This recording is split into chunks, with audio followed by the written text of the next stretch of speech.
జై భగవద్గీత. కృష్ణం వందే జగద్గురుం. నిత్య జీవితంలో భగవద్గీత, భగవద్గీతతో నిత్య జీవనం.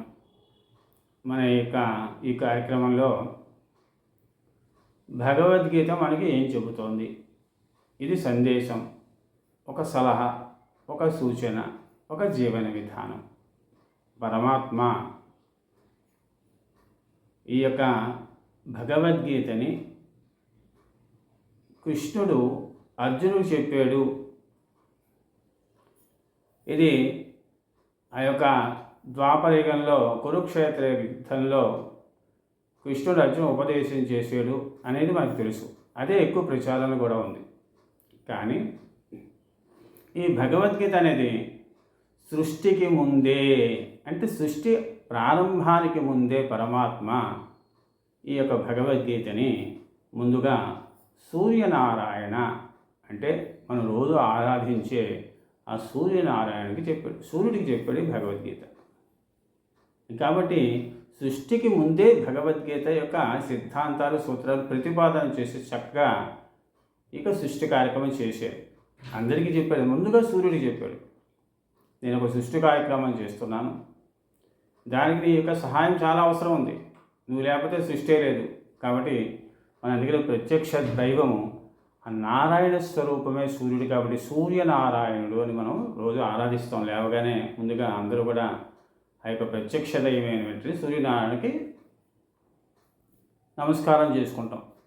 అందుకనే మనం చెప్పుకున్నాం కదా, మన యొక్క ఈ వీడియోలో నిష్కామ కర్మయోగం గురించి చెప్పుకుంటున్నాం. కాబట్టి ఈ వీడియోలో ఇంకా 2-3 పాయింట్లు చెప్పుకుందాం.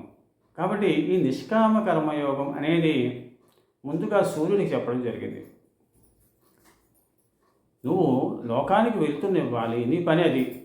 ఉదయం నుంచి సాయంత్రం దాకా నువ్వు లోకానికి వెళ్తున్నివ్వాలి. నిష్కామ కర్మయోగము, ఏమీ ఆశించకుండా అపారమైన శక్తి వస్తుంది నీకు.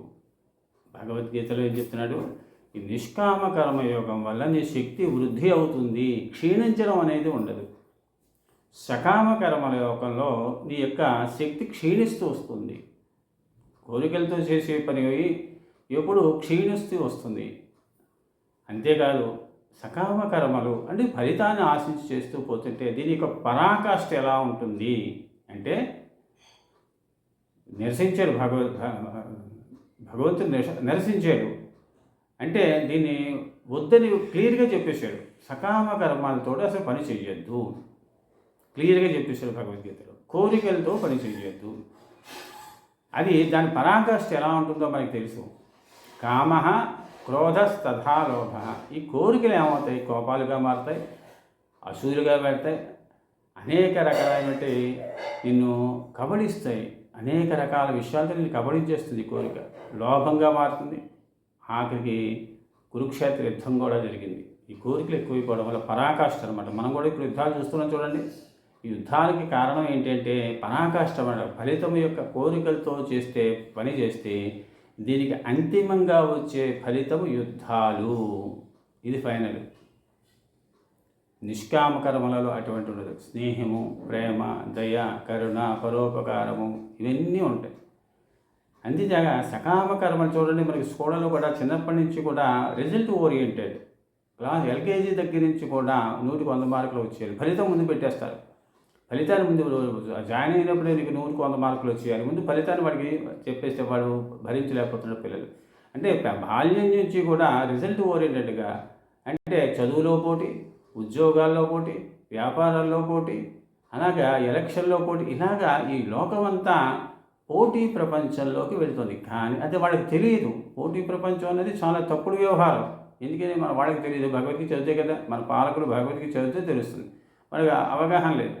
పాలకులకి భగవద్గీత అవగాహన లేదు. లేనప్పుడు వాడు ఏం చేస్తారు పాపం, వాడు బుద్ధికి దోచి ఒక నాయకుడు వస్తాడు, వాడు పాలసీ వాడు పెడతాడు, వాడు వెళ్ళిపోతాడు, ఇంకోటి వస్తాడు, వాడు పాలసీ అంతే తప్ప ఎవరు అధికారంలో ఉన్నా గీత ఆధారంగా పరిపాలన చేయాలి. ఎందుకని చెప్పుకున్నాం కదా వీడియో, విశ్వం అంత ముల్లోకాలు పరిపాలన చేసేటువంటి పరమాత్మ కూడా భగవద్గీత సూత్రాల ఆధారంగా పరిపాలన చేస్తున్నాడు. కాబట్టి మన చిన్న చిన్న రాజ్యాలు, చిన్న చిన్న రాష్ట్రాలు, చిన్న చిన్న మున్సిపాలిటీలు, చిన్న చిన్న లోకల్ అథారిటీస్ ఉంటాయి, చిన్న చిన్న ఉద్యోగాలు, ఎవరు ఏం చేసినా భగవద్గీత ఆధారంగా పనిచేస్తే అసలు సమస్యలు రావు. కాబట్టి మన పాలకులకి ఎవరికి కూడా భగవద్గీత పరిజ్ఞానం లేదు. ఒకడు వస్తాడు, వాడి పాలసీ వాడు ఇంప్లిమెంట్ చేస్తాడు, వాడు వెళ్ళిపోతాడు, కొంతకాలం ఉంటాడు, మళ్ళీ ఇంకోటి వస్తాడు, వాడి పాలసీ, అలాగే ఏకంగా రాష్ట్రాలు దేశాలు సర్వనాశనం అయిపోయి విద్యా వ్యవస్థ పోయింది, వైద్య వ్యవస్థ దెబ్బతింది. అలాగా అన్ని వ్యవస్థలతో కూడా ఈ పోటీ ప్రపంచంలో ఫలితాలు ఆశించి పని చేయాలి అనేది బాగా నూరు పోసేసారు బుర్రలోకి. బాల్యం నుంచి నా 3వ ఏడాది ఎల్కేజీ దానికి మార్కులు ఇది చాలా తప్పుడు విధానం, తెలుసుకోవాలి, ప్రతి ఒక్కరూ తెలుసుకోవాలి. విద్యా వ్యవస్థలు నడిపేవారు కానీ పాలకులు కానీ పోటీ ప్రపంచం అంత మంచిది కాదు.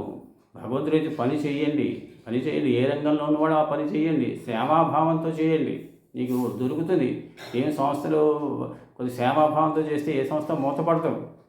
ఎందుకు మూతపడితే సేవాభావంతో చేస్తే ఏ సంస్థలు మూతపడవు. భగవంతుడు ఇవ్వాల్సింది ఇస్తుంటాడు ఆ సంస్థలకి. సేవాభావం వాడికి భగవంతుడు ఏదో రూపంలో ఆ సంస్థలు నిలబెడతారు. కానీ ఆ నమ్మకం లేదు కదా. నమ్మకం కృష్ణుడి మీద భగవద్గీత నమ్మకం ఉండాలి కదా. ఏ సంస్థలు అయితే చూడండి, మనకి ప్రతి చోట ఫలితాన్ని పెట్టేస్తున్నారు. స్కూల్లో జాయిన్ చేయాలి, ముందు అడ్మిషన్ ఫీజు కట్టు, ముందు నేను చదువు చెప్తాను, తర్వాత గురుదక్షిణ ఇయ్యి అంటే ఎంత బాగుంటుంది. అలా ఉండదు. ఒక హాస్పిటల్కి వెళ్తాను, ముందు కన్సల్టింగ్ ఫీజు కట్టు, తర్వాత నీ యొక్క వైద్యం చేస్తాను.